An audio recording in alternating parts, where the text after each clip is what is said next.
Hello friends, नमस्कार।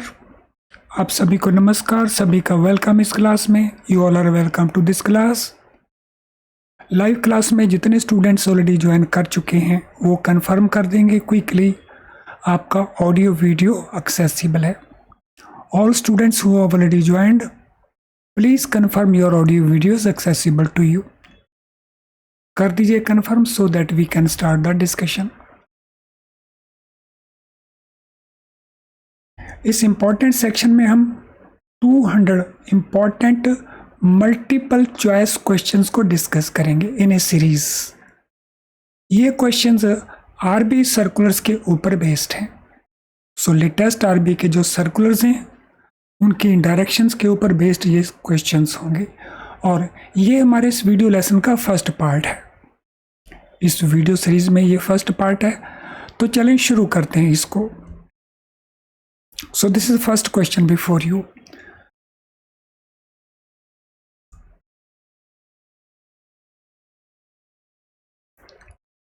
The non-fund exposures are converted to funded exposure by applying a credit conversion factor. In which of the following the CCF is correctly mentioned? Basal committee की recommendations के मुताबिक जितने भी non fund loans हैं, जैसे हमारे पास letter of credit है, bank guarantee है, क्योंकि ये नॉन फंड बेस्ड है तो डायरेक्टली इनका रिस्क वेट हमारे लिए कैलकुलेट करना पॉसिबल नहीं हो पाता। तो इनके रिस्क वेट को हम कैलकुलेट करते हैं। पहले हम क्रेडिट कन्वर्जन फैक्टर के साथ मल्टीप्लाई करते हैं एक्सपोजर को और फिर उसके बेसिस के ऊपर हम उनकी रिस्क वेट वैल्यू को कैलकुलेट करते हैं। CCF reserve bank of India fix करता है कि किस फैसिलिटी के लिए कितना CCF होगा। तो यहाँ पे कुछ CCF दिए हुए हैं, हमने बताना है इनमें से कौन सा CCF करेक्टली मेंशन किया हुआ है। फ्रेंड याद रहे ये सारे के सारे क्वेश्चंस सभी स्केल्स के लिए इक्वली इम्पोर्टेंट हैं। स्टैंड बाई LC के लिए ये 100% है CCF। परफॉर्मेंस बॉन्ड के लिए 50% है। ट्रेड लेटर ऑफ क्रेडिट के लिए 20% है। और ये हमारे पास 3 स्टेटमेंट्स हैं। इसके बेसिस के ऊपर हमने बताना क्या है, कौन सी स्टेटमेंट इनमें करेक्ट है। Statement number 1 only, that is stand by, statement number 2 only, या स्टेटमेंट नंबर 1 2 3 सभी, या नन ऑफ द अबव। तो इसमें हमारा आंसर क्या बनेगा। तो यहाँ पे 3 CCF हैं, तीनों ही इंपॉर्टेंट CCF हैं। इंडिविजुअली भी ये क्वेश्चंस पूछा जा सकता है और इस प्रकार से इसको कंसोलिडेटेड करके भी पूछा जा सकता है। यस, ट्राई करिए इसका आंसर क्या बनता है, कोशिश करें आंसर क्या बनता है। बेसल 3 वो टॉपिक है जिसमें से लगातार क्वेश्चंस पूछे जाते हैं किसी भी स्केल का एग्जाम हो। तो चलिए इनको एग्जामिन कर लेते हैं। स्टैंड बाई LC क्योंकि अनसिक्योर्ड LC होता है तो इसमें CCF 100% है, this is correct. Performance bond थोड़ा कम रिस्की होता है तो उसमें 50% दिया हुआ है, तो this also is a correct. अगर वो ट्रेड लेटर ऑफ क्रेडिट है जिसमें मर्चेंडाइज को इंपोर्ट एक्सपोर्ट किया जाता है तो उसमें 20% है, ये भी सही है। और अगर इसको हम बेस मानते हैं तो option C is the right answer. Option C हमारा करेक्ट आंसर है। तो ये हुआ हमारा आंसर फर्स्ट क्वेश्चन का। अब चलते हैं क्वेश्चन नंबर 2 के ऊपर। In India legal framework on anti money laundering, short में हम जिसको AML कहते हैं, and countering of financing of terrorism जिसको हम CTF कहते हैं, is contained in which of the following.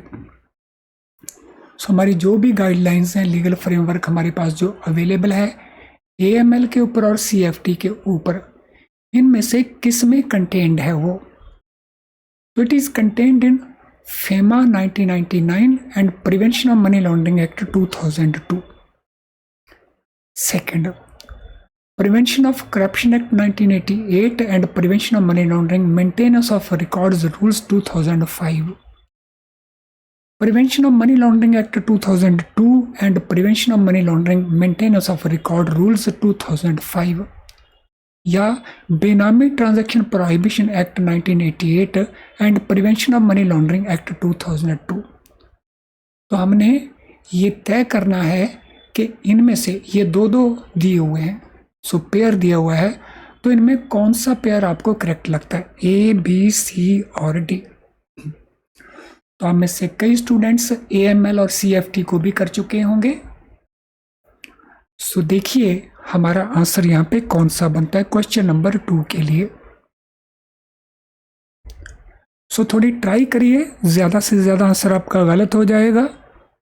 So chat box में आप अपने क्वेश्चन का आंसर दे दीजिए, और अगर आप रिकॉर्डेड वर्जन को देख रहे हैं तो कॉपी में अपने आंसर को नोट कर लेना, कमेंट बॉक्स में आंसर देने की ज़रूरत नहीं होगी। तो चलिए देख लेते हैं इनमें कौन कौन से करेक्ट बनते हैं। हमने देखना है anti money laundering and countering financing of terrorism. FEMA जो है इसके साथ डील नहीं करता है, तो ये आउट हो जाता है। प्रिवेंशन ऑफ करप्शन एक्ट भी इसके साथ डील नहीं करता है, तो ये भी आउट हो जाता है। बेनामी ट्रांजैक्शन प्रोहिबिशन एक्ट ये भी इसके साथ डील नहीं करता है, तो ये भी आउट हो गया। PML एक्ट है, दैट इज नंबर 1, और सेकेंडली PML एक्ट के अंदर जो रूल्स हैं मेंटेनेंस ऑफ रिकॉर्ड के रूल्स, तो ये रेलेवेंट है, तो option C is our answer. अब चलते हैं हम क्वेश्चन नंबर 3 के ऊपर। In case of account opened by using VCIP, so virtual जो हम इंफ्रास्ट्रक्चर यूज करते हैं non face to face customers के लिए, the video recording should contain live GPS coordinates of the customer who is undertaking VCIP and it should be date stamp also. These GPS coordinates, ये जो GPS coordinates हमने उसके अंदर record करने हैं, इनको हम क्या कहते हैं? So these are our options: geolocating, geotagging, GPS capturing या डिजिटल टैगिंग।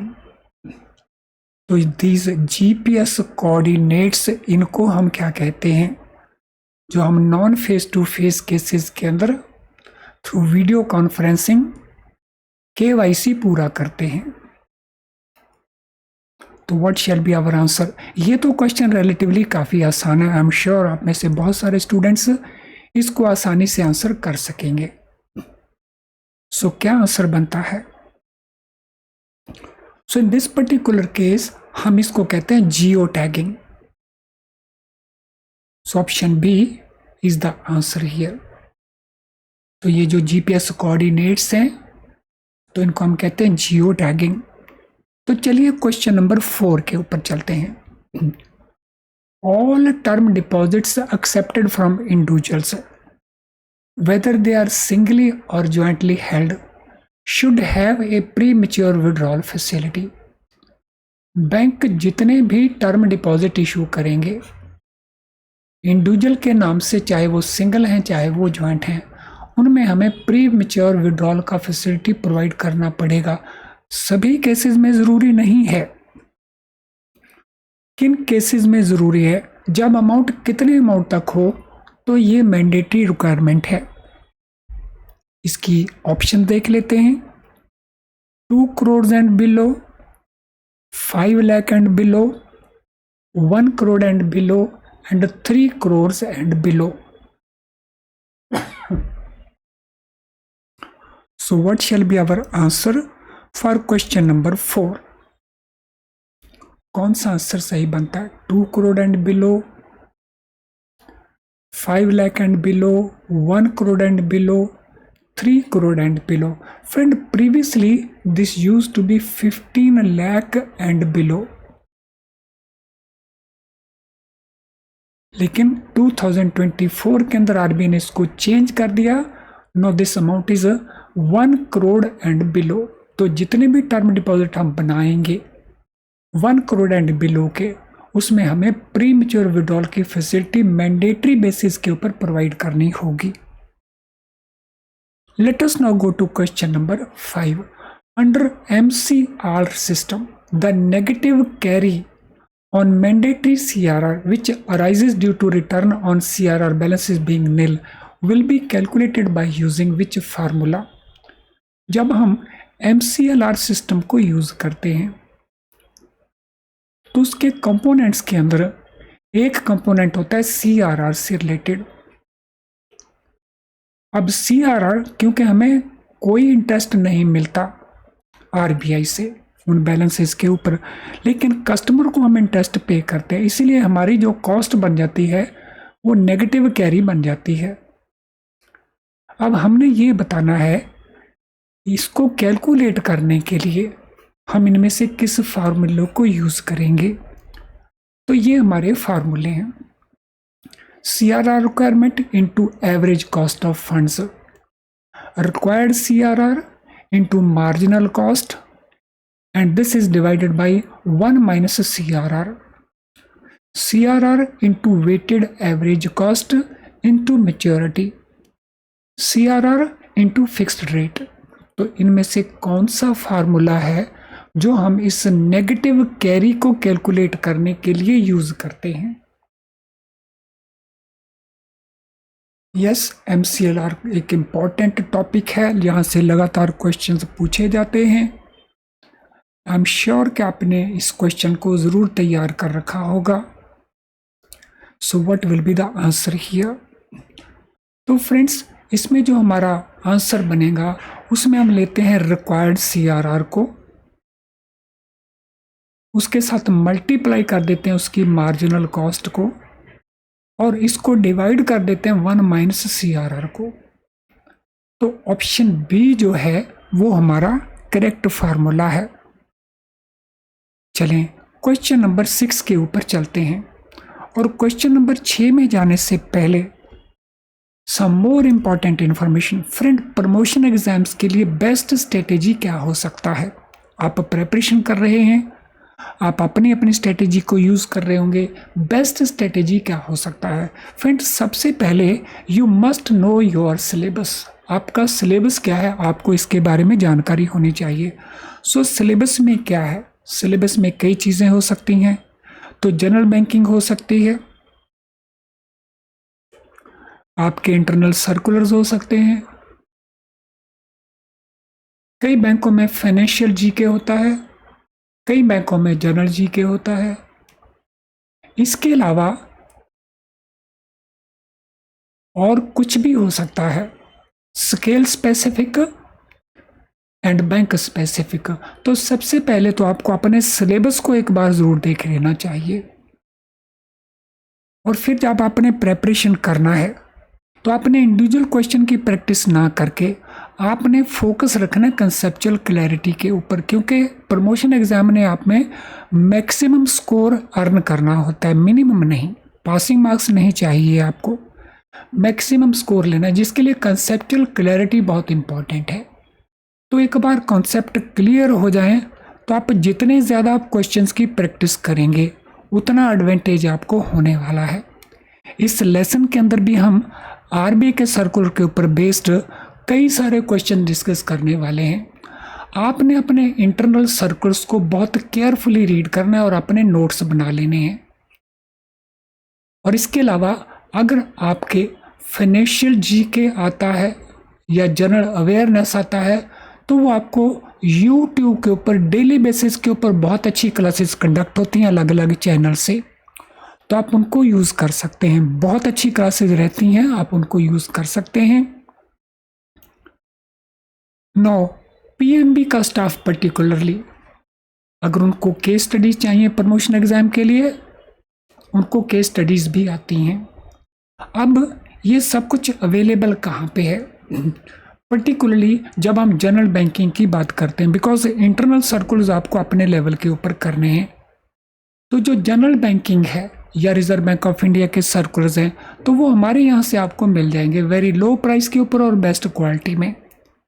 इनमें आपको पेड वीडियो लेसन्स मिल जाएंगे, इनमें आपको PDF क्वेश्चन बैंक जो हमारी ऐप में देख सकते हैं वो मिल जाएगा, PDF स्टडी नोट्स मिल जाएंगे, RBI के रूल्स की समरी मिल जाएगी 1 साल की आपको PDF फॉर्मेट में लेटेस्ट, गवर्नमेंट स्कीम्स का PDF आपको मिल जाएगा। ये सब कुछ आप हमारी ऐप के अंदर वॉच कर सकते हैं। तो जब आप इन सभी को यूज़ करेंगे तो डेफिनेटली आपका रिजल्ट बेटर आने वाला है। कई स्टूडेंट्स केवल वीडियो लेसन्स बाय कर लेते हैं, वो काफ़ी नहीं रहते। सो जब तक आप क्वेश्चन की प्रैक्टिस नहीं करेंगे, it may be some issue.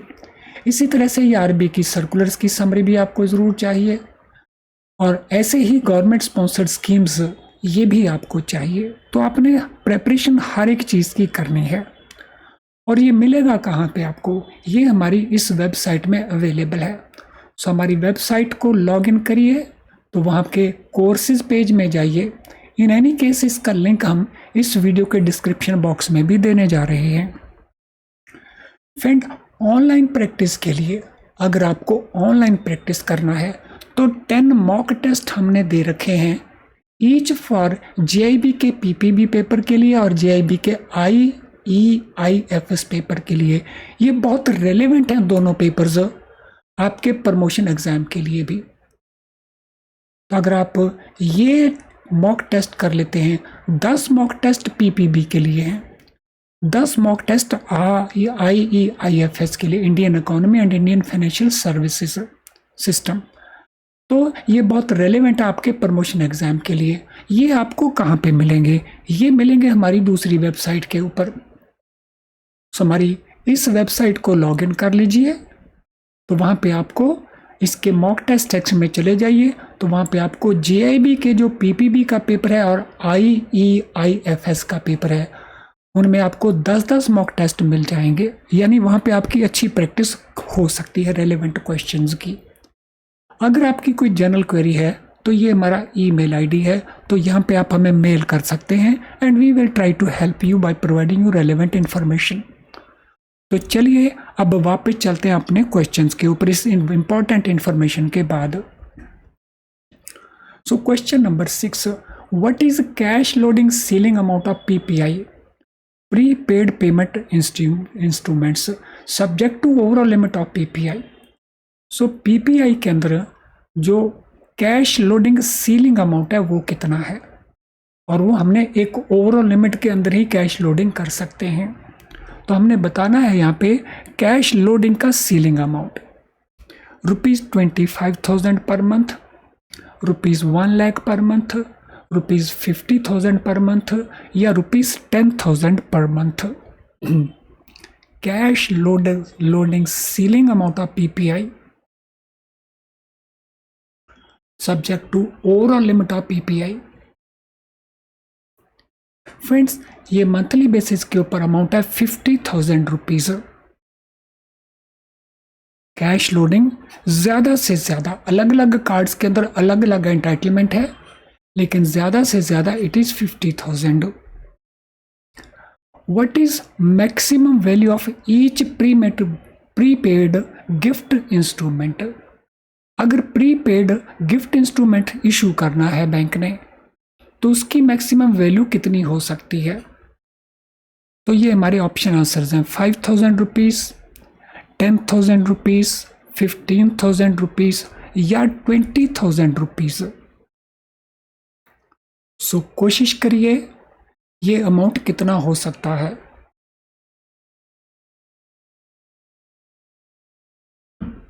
बहुत रेलेवेंट क्वेश्चंस हैं, सभी स्केल्स के लिए रेलेवेंट हैं, किसी क्वेश्चन को छोड़ना नहीं।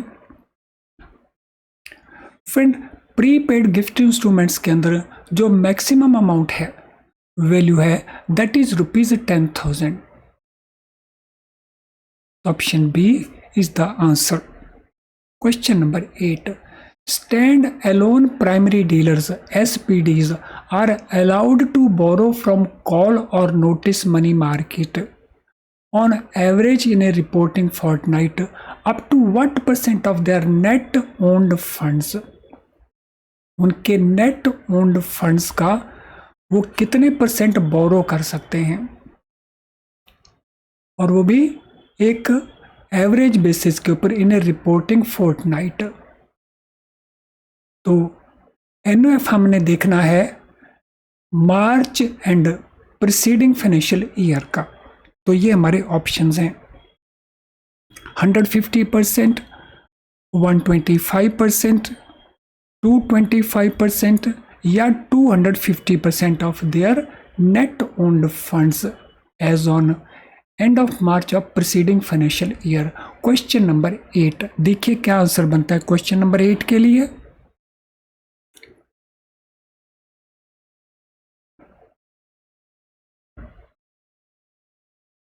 So answer for question number 8. So it is a 225%. तो हम बात किन की कर रहे हैं? We are talking about stand alone primary dealers. Primary dealers कौन होते हैं? वो एंटिटीज जो गवर्नमेंट सिक्योरिटीज में सेल परचेज करती हैं। They are market makers in government securities. What is lock-in period? That is premature payment from date of its acceptance in case of public deposit accepted by non-bank finance companies. अगर कोई NBFC है जो public deposit ले सकती है तो उनके अंदर मिनिमम पीरियड कितना है जिसमें वो प्रीमेच्योर पेमेंट नहीं दे सकती, वो लॉक इन पीरियड कितना है। जैसे बैंकों के अंदर हमारा लॉक इन पीरियड 7 डेज का रहता है, तो ये 1 मंथ का पीरियड है, 2 मंथ्स का पीरियड है, 3 मंथ्स का पीरियड है या 6 मंथ्स का पीरियड है। फ्रेंड यहाँ पे आपको variety of questions reserve bank of India की गाइडलाइंस से उठाए हुए मिलेंगे, तो सभी को बड़ा केयरफुली कर लेना है। क्वेश्चन नंबर 9, तो क्या आंसर रहेगा क्वेश्चन नंबर 9 के लिए? सो एनबीएफसी केस में लॉक इन पीरियड 3 महीने का रहता है। It is of 3 months. Option C is the right answer. Question number 10, according to RBI NBFC P2P peer to peer directions, exposure of single lender to the same borrower across all P2Ps peer to peer lending platform shall not exceed। Reserve bank of India की guidelines हैं, वो guidelines किसके ऊपर हैं? Non bank finance companies peer to peer lending directions. इनके case में single lender एक ही बोरोर को सभी ऐसे प्लेटफॉर्म के ऊपर ज़्यादा से ज़्यादा कितना लेंडिंग कर सकता है, उसका मैक्सिमम एक्सपोजर क्या हो सकता है। So it is 10,000, it is 25,000, it is 50,000 और इट इज़ 1 लाख। तो सभी ऑप्शन को केयरफुली रीड करिए और फिर आंसर देने की कोशिश करिए।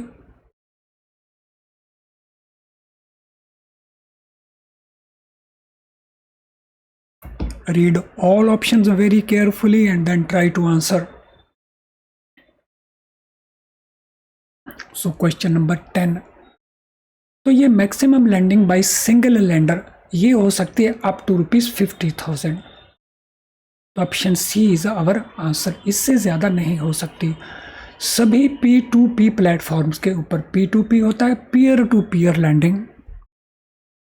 According to master directions on framework of incentive for currency distribution and exchange scheme of Reserve bank of India for bank branches including for currency chest, additional incentive for distribution of coins in rural and semi-urban areas is how much per bag। तो ये incentive scheme है reserve bank of India, currency distribution और exchange scheme है ये, bank ब्रांचों के लिए भी और करेंसी चेस्ट के लिए भी। इसके लिए reserve bank of India incentive देता है डिस्ट्रीब्यूशन ऑफ कॉइन्स के लिए। Rural and semi urban area में ये एक्स्ट्रा इंसेंटिव अवेलेबल रहता है। तो हमने यहाँ पे ये नहीं बताना है कि बेसिक इंसेंटिव कितना है, हमने बताना है एडिशनल इंसेंटिव कितना है जो इन एरियाज में मिलने वाला है। सो इट इज ₹5, ₹15, ₹10 और ₹8। सो जो बेसिक इंसेंटिव मिलेगा वो तो मिलेगा सभी ब्रांचेस में, लेकिन इन एरियाज में दिस इज एक्स्ट्रा। तो ये एक्स्ट्रा कितना है? ₹5 पर बैग, ₹15 पर बैग, ₹10 पर बैग या ₹8 पर bag? Question number 11. So what shall be the answer for question number 11? So it is ₹10, ₹10 का ये इंसेंटिव है over and above the normal thing. Over and above normal के लिए कितना, उसके लिए सेपरेट क्वेश्चन आपके साथ डिस्कस किया जाएगा, उसको फॉर द टाइमिंग हम टच नहीं कर रहे हैं। According to RBI's master direction on scheme of penalties for bank branches and currency chest for deficiency in rendering customer service to members of the public, तो इससे पहला क्वेश्चन था incentives का, ये है हमारा पेनल्टीज ऑन बैंक ब्रांचेस। अगर वो कस्टमर सर्विस प्रॉपरली रेंडर नहीं करते, उनमें कोई डेफिशिएंसी है। इन case of shortage of notes in soiled note remittance and shortage of notes and coins in currency chest balances. So अगर शॉर्टेज पाई गई सॉइल्ड नोट रिमिटेंस के अंदर या नोट्स एंड कॉइन्स का शॉर्टेज पाया गया करेंसी चेस्ट बैलेंसेस के अंदर, तो कितनी पेनल्टी लगेगी? अगर नोट्स का डिनोमिनेशन ₹100 एंड अबव हो, ये पेनल्टी हमने बतानी है पर पीस। ऑफ कोर्स जो लॉस हुआ है वो तो देना पड़ेगा। सो इन एडिशन टू लॉस ये पेनल्टी पर पीस कितनी होगी, दैट इज द क्वेश्चन। तो ये हमारे ऑप्शन आंसर्स हैं। ₹100 or equal to value of denomination whichever is higher. B equal to value of denomination. C ₹150 or equal to value of denomination whichever is lower. ₹200 or equal to value of denomination which average higher. तो ये penalty हमें कितनी देनी पड़ेगी? सो जितनी shortage है notes की वो तो लॉस पूरे का पूरा मेकअप करना पड़ेगा, इसके अलावा पेनल्टी पे करनी पड़ेगी पर piece. So what is that penalty amount? Penalty का ये अमाउंट है equal to value of the denomination. अगर सॉइल्ड नोट्स के अंदर ₹200 का नोट गायब है तो 200 गायब नोट के लिए प्लस 200 का पेनल्टी मीन्स हमें 400 पे करने पड़ेंगे। तो यहाँ पे हम किन की बात कर रहे हैं? डिनोमिनेशन ऑफ ₹100 एंड अबव पर piece. When a bank note tendered at the counter of a bank branch or back office or currency chest is found to be counterfeit, अगर एक बैंक नोट हमारे पास आया और वो काउंटरफीट है तो उसके लिए एक एक्नॉलेजमेंट रिसीट इशू करनी होगी प्रेस्क्राइब्ड फॉर्मेट में, और साथ में उसके ऊपर स्टैंपिंग भी करना होगा काउंटरफीट। अब क्वेश्चन ये है कि ये जो एक्नॉलेजमेंट रिसीट इशू किया जाएगा, जो रनिंग सीरियल नंबर में रहेगा, इसका ऑथेंटिकेशन कौन करेगा? So it shall be authenticated by whom? So cashier and supervisor, cashier and tenderer, branch manager and tenderer या teller and supervisor। तो अगर ये काउंटरफीट नोट हमें रिसीव हुआ है और हमने उसको डिटेक्ट कर लिया है तो ये एक्नॉलेजमेंट रिसीट साइन कौन करेगा? तो ये हमारे पास 4 डिफरेंट ऑप्शंस हैं। सो देखिए कौन सी ऑप्शन आपको लगता है दैट इज मोर अप्रोप्रिएट।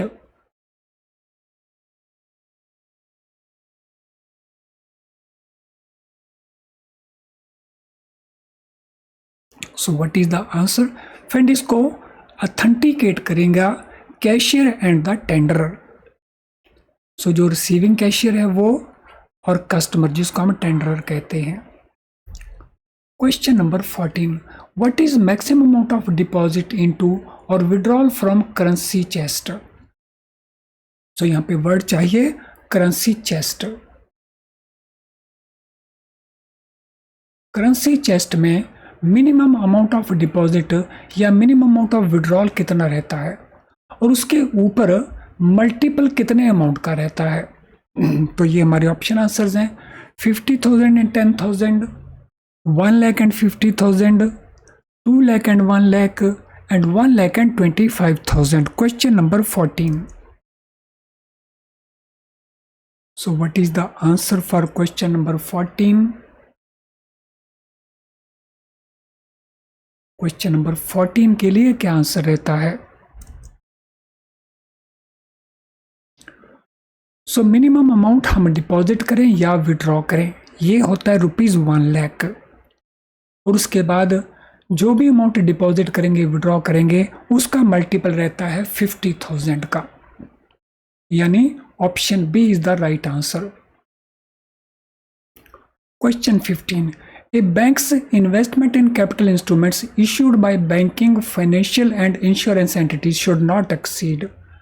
अगर कोई बैंक इन्वेस्टमेंट करता है कैपिटल इंस्ट्रूमेंट्स के अंदर, जैसे हम बॉन्ड्स कह सकते हैं, डिबेंचर्स कह सकते हैं, जिनको या तो बैंक इशू करता है या कोई फाइनेंशियल एंटिटी इशू करती है या इंश्योरेंस एंटिटी इशू करती है, बैंक के कैपिटल फंड से कितने % से ज़्यादा ये नहीं हो सकता है इन्वेस्टमेंट का अमाउंट?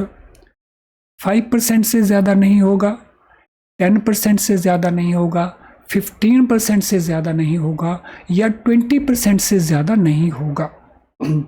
तो किससे ज़्यादा नहीं होगा? सो that is the question. Question number 15.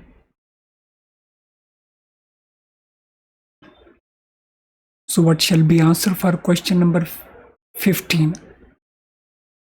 तो ये अमाउंट बैंक के कैपिटल फंड्स के 10% से ज़्यादा नहीं होगा. So maximum it could be 10%.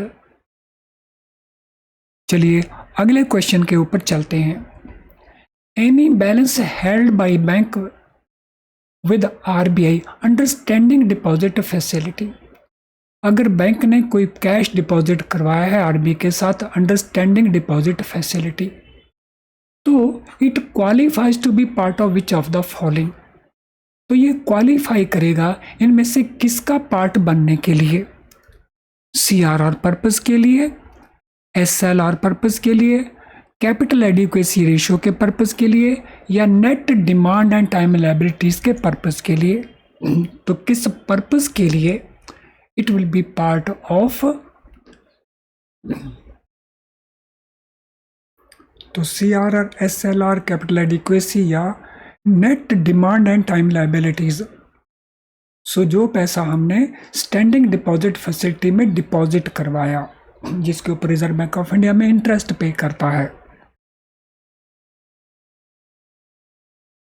So this becomes part of SLR investments. SLR में हमारी कई प्रकार की इन्वेस्टमेंट्स होती हैं. उन इन्वेस्टमेंट में एक इन्वेस्टमेंट ये भी हो सकती है स्टैंडिंग डिपॉजिट फैसिलिटी में जो पैसा हम डिपॉजिट करवाएंगे.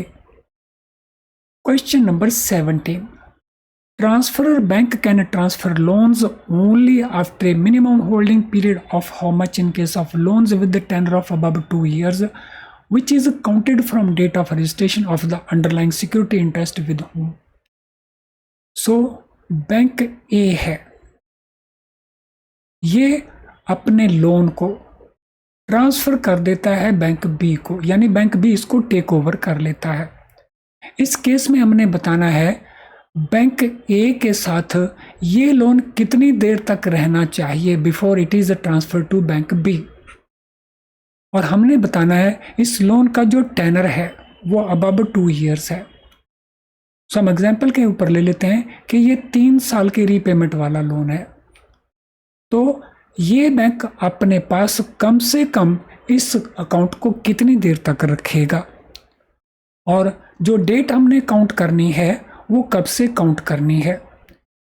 तो सिक्योरिटी इंटरेस्ट जो अंडरलाइंग रजिस्ट्रेशन हम करवाएंगे, वो अंडरलाइंग रजिस्ट्रेशन हम किसके साथ करवाएंगे? तो 4 months चाहिए जब हम RO के साथ इसका चार्ज रजिस्टर करवाएंगे. 5 months की ज़रूरत है जब हम सरसाई के साथ ये सिक्योरिटी इंटरेस्ट रजिस्टर करवाएंगे.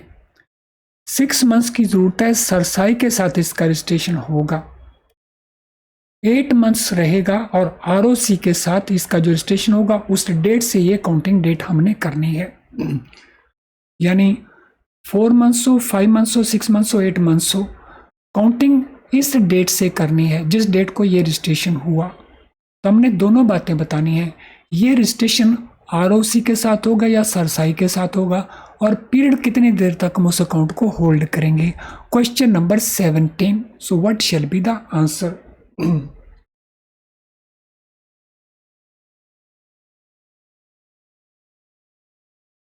सो क्या आंसर रहेगा क्वेश्चन नंबर 17 के लिए। सो क्वेश्चन नंबर 17 के लिए आंसर रहेगा हमारा 6 मंथ्स। सो 6 महीने बैंक अपने पास उस अकाउंट को रखेगा, और साथ में ये 6 महीने कब से काउंट किए जाएंगे, जब सरसाई के साथ हमारा सिक्योरिटी इंटरेस्ट रजिस्टर हुआ है तब से ये 6 मंथ्स देखा जाएगा, और उसके बाद फिर इस लोन अकाउंट को टेक ओवर कर सकता है बैंक बी, यानी बैंक बी को इस लोन को ट्रांसफर कर दिया जा सकता है। Friends, I am very sure ये सेशन आपको बहुत यूजफुल लग रहा होगा। अगर आप लाइक का बटन इसी समय पुश कर देते हैं तो ये हमारी हेल्प करता है और दूसरे स्टूडेंट्स की भी हेल्प करता है, क्योंकि लाइक किए गए सेशंस यूट्यूब आर्टिफिशियल इंटेलिजेंस को यूज़ करते हुए और बहुत सारे स्टूडेंट्स को दिखाने की कोशिश करता है। तो अगर अभी तक आपने सेशन को लाइक नहीं किया है लेकिन आपको ये सेशन बहुत यूज़फुल लग रहा है तो फिर लाइक करने में संकोच ना करें। बाद में आप भूल जाएंगे तो इसी समय इसको लाइक कर दीजिए, तो ये हमारी भी हेल्प करता है और दूसरे स्टूडेंट्स की भी हेल्प करता है। और अगर हो सके आप अपने किसी भी सोशल मीडिया अकाउंट में अगर इसके लिंक को पोस्ट कर देते हैं तो और बहुत सारे स्टूडेंट इसको देख पाएंगे। हमारे चैनल को अगर आपने अभी तक सब्सक्राइब नहीं किया और साथ में बेल आइकन को पुश नहीं किया तो हमारी सारी नोटिफिकेशंस आप मिस कर रहे होंगे। अगर आप चाहते हैं कि हमारे सारे सेशन की नोटिफिकेशन आपको ऑन टाइम मिले, बिफोर टाइम मिले, ताकि आप किसी भी सेशन को मिस ना करें, तो सब्सक्राइब भी करें, साथ में बेल आइकन को भी पुश कर देना ज़रूर, सो दैट आप हमारी किसी नोटिफिकेशन को मिस ना करें। तो चलिए अब हम चलते हैं अगले क्वेश्चन के ऊपर। In securitization transaction minimum retention requirement is primarily designed to ensure that originator have a continuing stake in the performance of the securitized assets so as to ensure that they carry out proper due diligence of the loan to be securitized। अब question क्या है, bank ए ने home loan दिए और bank इसको securitise करेगा subsequently future में जा करके। सो सिक्योरिटाइजिंग लोन्स को बैंक कर देगा। तो इस केस में हमारा क्वेश्चन ये है कि मिनिमम जो रिटेंशन करना है बैंक ने, वो इस पर्पस के लिए है कि जिस बैंक ने इस लोन को ओरिजिनेट किया, जिस बैंक ने इस लोन को दिया, क्योंकि ये लोन किसको ट्रांसफ़र हो जाना है, स्पेशल पर्पस एंटिटी को ये लोन ट्रांसफ़र हो जाना है। अब क्वेश्चन क्या है, for underlying loans with the original maturity of more than 24 months as well as loans with bullet repayments, what is MRR, minimum retention period क्या रहेगा, minimum retention requirement क्या रहेगी। तो यहाँ पे minimum retention requirement है, पीरियड की बात नहीं है। तो यहाँ पे जितना अमाउंट सिक्योरिटाइज किया जाएगा उसका कितने परसेंट, 5%, 10%, 15%, 25%, कितना अमाउंट उसका ये बैंक अपने पास होल्ड करके रखेगा। तो हमने बताना है कि MRR कितने परसेंट होगा बुक वैल्यू का जिस लोन को सिक्योरिटाइज किया जाएगा। आई एम श्योर अब इस क्वेश्चन को आपने ठीक से अंडरस्टैंड कर लिया होगा। सो बैंक ए ने लोन दिया होम लोन, इसे बैंक फ्यूचर में जाके सिक्योरिटाइज करेगा और सिक्योरिटाइज करते समय ये स्पेशल पर्पस एंटरप्राइज को ट्रांसफ़र कर देता है। इसके बेसिस के ऊपर special purpose enterprise सिक्योरिटाइज्ड notes issue करता है। सो सिक्योरिटाइज्ड नोट में से कितने परसेंट नोट्स ये बैंक अपने पास रखेगा, so that is the question. So ये अपने पास रखेगा 5% of book value of the loan being securitised, और 10% और 15% और 20%। पर्पस ये है कहीं ये बैंक उस लोन को ट्रांसफर ना कर दे जो जल्दी बैड होने वाला है। सो बैंक वो लोन को ट्रांसफर करे तो जिनमें बैंक को लगता है कि बैंक ने अच्छा ड्यू डिलिजेंस लोन देने से पहले किया हुआ है। तो ये कितने % बैंक को अपने पास रिटेन करना होगा उसका, तो बैंक को रिटेन करना होगा उसका 10%। अगर जो सिक्योरिटाइज लोन किए गए 2 करोड़ के होम लोन्स हैं तो ये ट्रांसफर कर दिए गए स्पेशल पर्पस एंटरप्राइज को। उन्होंने इसके बेसिस के सिक्योरिटी नोट्स इशू कर दिए। नॉट 2 करोड़ के 2 करोड़ ये आगे इन्वेस्टर्स को नहीं ट्रांसफर किए जाएंगे। इसमें से 10% वो इन्वेस्टमेंट रहेगी बैंक ए की जिसने ये लोन्स ओरिजिनेट किए। एंड आई एम श्योर इस कॉन्सेप्ट को भी आपने अच्छे से अंडरस्टैंड कर लिया होगा। If RBI is of the opinion that there is a substantial increase in the potential systemic risk from specific non-bank finance company in the upper layer, in which category can such NBFC be placed by Reserve Bank of India? जितने भी NBFCs हैं bank उनको 4 layers में बांटता है। अब हमारा यहाँ पे क्वेश्चन ये है कि अगर आरबीआई को लगता है कोई स्पेसिफिक एनबीएफसी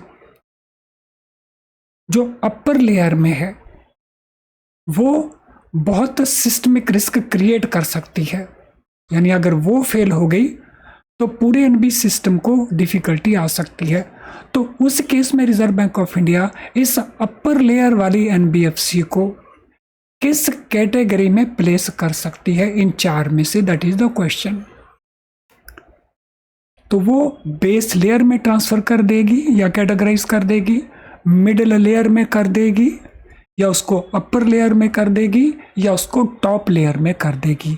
तो ये 4 जो लेयर्स हैं वो ये 4 लेयर्स हैं।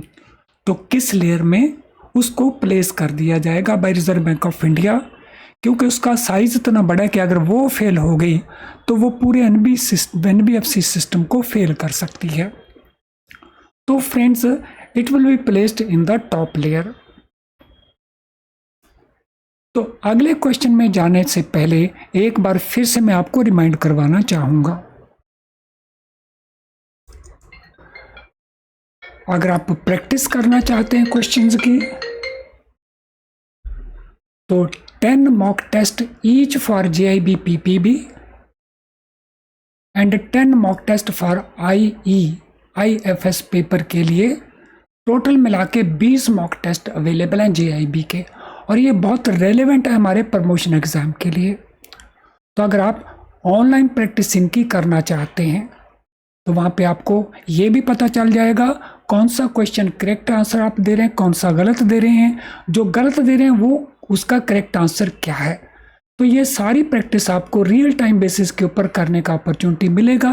और कहाँ पे मिलेगा, ये हमारा वेबसाइट है। इस वेबसाइट के मॉक टेस्ट सेक्शन में चले जाना, तो वहाँ पे आपको ये सब कुछ अवेलेबल हो जाएगा। इन एनी केस इसका लिंक आपको इस वीडियो के डिस्क्रिप्शन बॉक्स में भी अवेलेबल है, तो इसको भूलिएगा मत, इसका बेनिफिट ले लीजिए, क्योंकि आपने ज़्यादा से ज़्यादा क्वेश्चंस की प्रैक्टिस करनी है और ये आपको ऑनलाइन रियल टाइम बेसिस के ऊपर अपॉर्चुनिटी मिलता है बहुत सारे क्वेश्चंस को अपने आप को टेस्ट करने के लिए। तो चलिए अब हम कंटिन्यू करते हैं सेशन को। Question number 20, where number of mutilated notes prescribed by a person is more than 5 pieces, presented by a person is more than 5 pieces but not exceeding 5,000 in value, what is the requirement for the tender? तो यहाँ पे हम किन notes की बात कर रहे हैं, we are talking about mutilated notes. अगर कोई एक पर्सन 5 से ज़्यादा पीसेस म्यूटिलेटेड नोट्स के प्रेजेंट करता है लेकिन उनकी वैल्यू 5,000 से ज़्यादा नहीं है, तो उस टेंडरर को हम क्या बताएंगे, क्या उसको एडवाइस करेंगे। Payment will be made on spot by any branch. Customer should go to nearby currency chest branch. Notes will be returned immediately. या customer should go to near by issue office of Reserve bank of India. So ध्यान रहे यहाँ पे है हमारे mutilated notes. तो what we will do in this case, mutilated notes के case में what we will do. So customer will be advised कि उसको कहाँ जाना होगा. सो उसको जाना होगा near by currency chest branch में. तो वहाँ पे इनको एक्सचेंज किया जाएगा by that currency chest branch. कितनी गिनती अगर हो, number of pieces more than 5 हो अगर तो. AD category 1, AD category 2 and full fledged money changers may provide facility for reconversion of Indian rupees to the extent how much amount to foreign tourist, not NRI, against ATM receipt based on valid passport and visa, ticket confirmed for departure within how many days, and original ATM slip to be verified with original debit or credit card. तो AD category 1 bank हो, AD category 2 bank हो, full fledged money changer हो. तो अगर किसी foreign tourist के पास Indian rupee है तो वो उसको फॉरेन करेंसी में कन्वर्ट कर सकते हैं. ये ध्यान रखना यहाँ पे वो फॉरेन टूरिस्ट होगा, NRI नहीं होगा. तो इसको इंडियन रुपी को फॉरेन करेंसी में कन्वर्ट करने के लिए हमने 2 चीज़ें बतानी हैं. एक तो अमाउंट इंडियन करेंसी में कितना होगा, और दूसरा वो जो वापस जा रहा है तो उसके पास कंफर्म्ड टिकट है और उसका डिपार्चर कितने दिनों में होने वाला है. तो ये 2 क्वेश्चन हमने बताने हैं आंसर में. ₹25,000 तक हम ये कर सकते हैं, 5 दिन उसका डिपार्चर में रहता हो. 50,000 हम कर सकते हैं, 7 डेज उसका डिपार्चर में रहता हो. 1 लाख हम कर सकते हैं, 10 डेज उसका डिपार्चर में बचा हो. 1,50,000 करते हैं, 14 डेज उसका डिपार्चर में बचा हो. तो 21 नंबर के इसके अंदर. So what is the correct answer, क्या बनता है correct answer. So question number 21, what is the correct answer.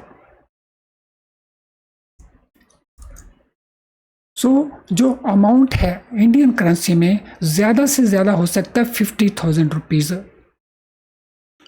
और उसके पास कंफर्म्ड टिकट होना चाहिए वापसी का, जिसकी डिपार्चर विद इन 7 डेज में हो रही हो. तो अगर ये 2 कंडीशन पूरी होती हैं तो हम कन्वर्ट कर सकते हैं इंडियन करेंसी को फॉरेन करेंसी में.